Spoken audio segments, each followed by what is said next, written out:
The Blue Justice Initiative was launched during our ocean that was held in Oslo in 2019. As I'm sure that many of you remember, our ocean conference was held in Oslo. And during that event, myself and also the fisheries minister at that time also invited several of the countries that are participating now to a luncheon where we were discussing fisheries crime and the declaration. So I'm very happy that we have managed to come where we are today, which is why we are very happy about this event today. The Blue Justice Initiative sets out to assist developing countries to operationalize the Copenhagen Declaration. And the way that this initiative does that is basically to support a number of projects which together works towards fulfilling the vision of the initiative, which is to build a sustainable and fair blue economy free from fisheries crime. So what kind of projects do we have in the Blue Justice Initiative? Well, one of the projects is called the Blue Resilience Project. Now, this project is under UNDP, which is based on governance issues such as interagency cooperation, and also they are also the administrator of what we call the Blue Justice Community. And I will come back to that a bit later. Then we have another project, which is a cooperation between the International Labour Organization, UNODC, and IOM, which is called the Blue Fairness Project. And that is a project to develop good baseline studies on modern slavery in the fishing industry. And as also the State Secretary said in her address, modern slavery, human trafficking is unfortunately an issue in the global fishing industry as well, as you will have that in many other industries around the world, unfortunately.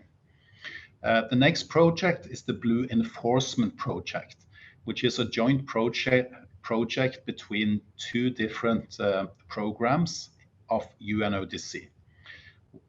It's the Container Control Program, which trains customs officers, but also fisheries authorities and other authorities that can assist each other in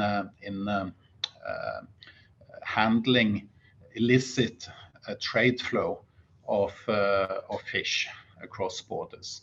The other program is the Maritime Crime Program of UNODC, which have more targeted training of coast guards.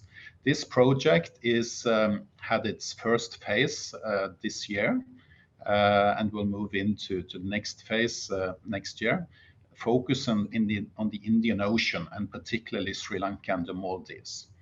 But of course, we want the Blue Justice Initiative to be dynamic and also to build activities that all countries can benefit from. So that is something that, of course, is very important of handling fisheries crime to assist in building Coast Guard and customs capabilities.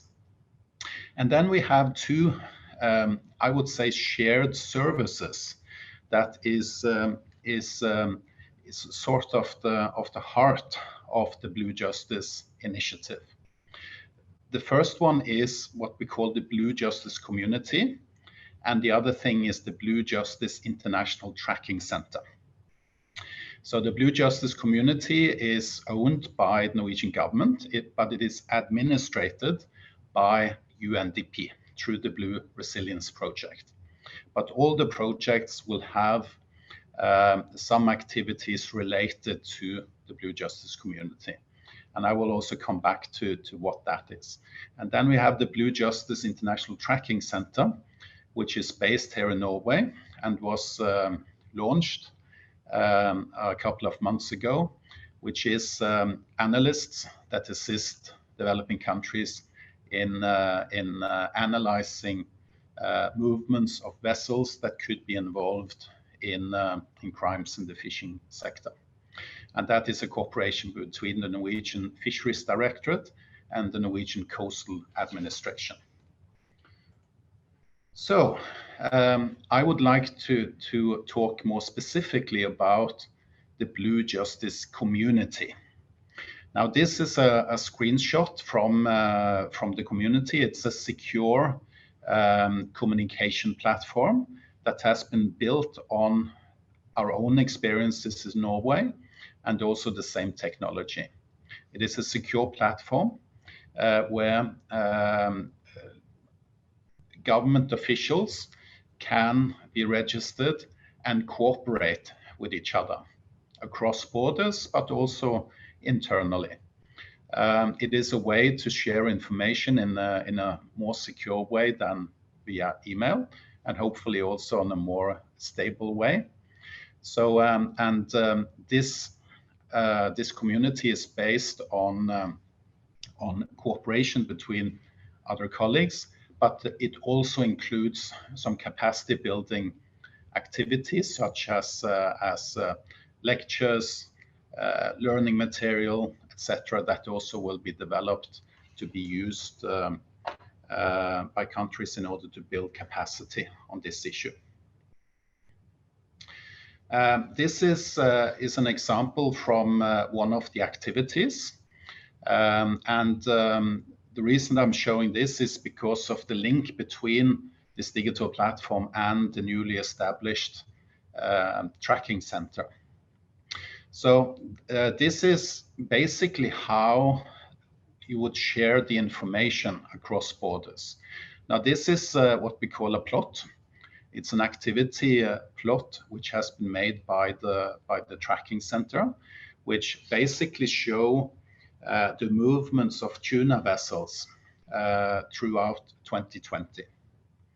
And as you can see, these vessels operate globally, and no regions do not have any visits of these vessels. So sharing of this type of information will be done through this digital platform. And then we have the Blue Justice International Tracking Center.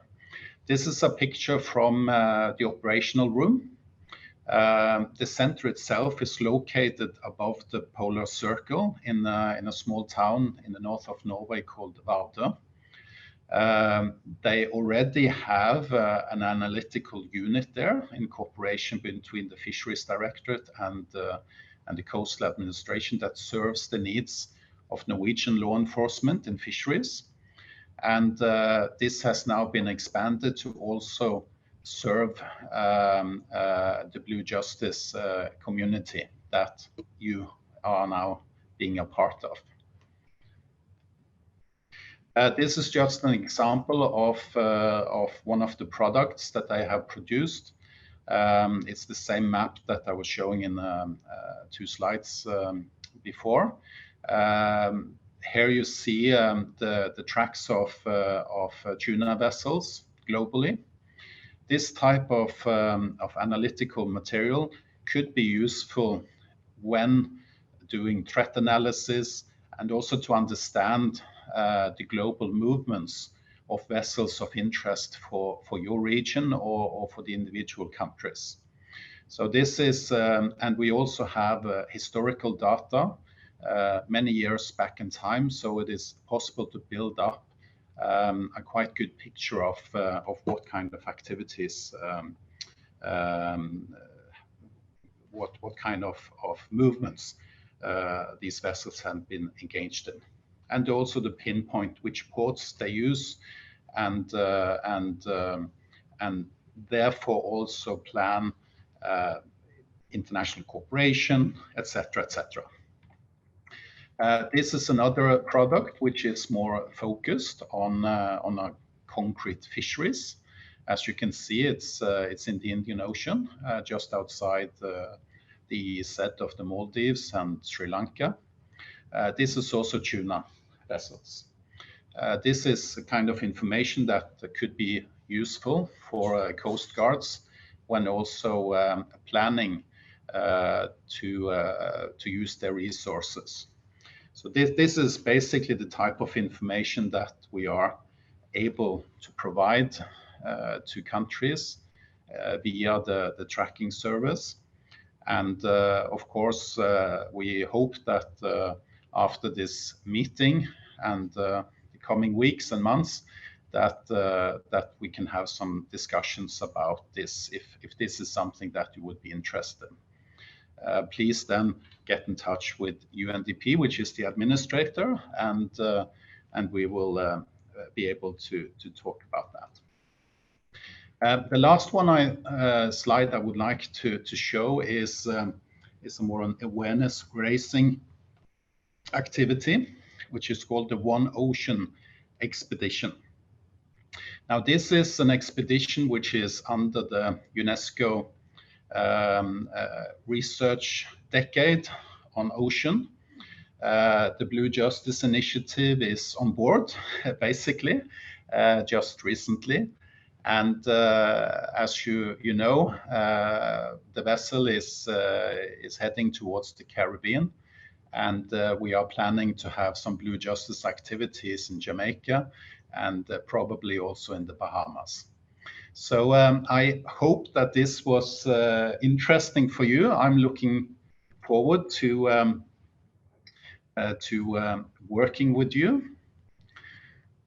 And let's see if yes. So I encourage you to also find the appropriate people in your administration that could link up with the community, that could get in touch with myself or with the administrator of the community. So we can continue this dialogue and build something that is useful for the region and for the individual countries in the region. So thank you very much, and thank you for inviting me for this fantastic event. Thank you.